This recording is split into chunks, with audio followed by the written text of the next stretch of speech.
Hello all, welcome back for another video of service reset my car. Today I'm going to show you how to service reset the service indicator of a Peugeot Boxer, a 2016 model.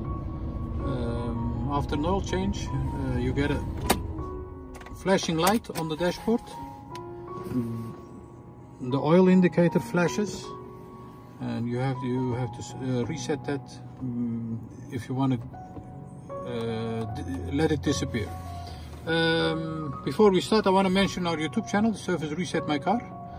I have more than 100 cars on how to service reset that manually, so if you are interested, check it. And if you like our videos, give us a thumbs up, and if you didn't subscribe yet, subscribe to see more videos of us. Okay, let's start. Before we start, we turn the ignition off, and you press the accelerator pedal and the brake pedal at the same time. Keep pressing that. You turn the ignition on and you wait about 20 seconds. And after 20 seconds,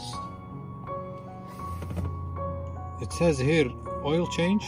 It keeps flashing, coming back.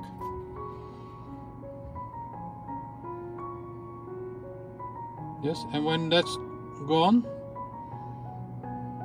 one more time.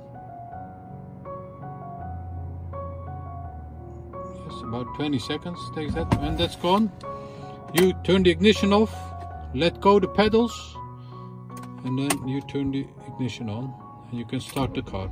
And when you start the car, you see that the flashing indicator of the oil has disappeared.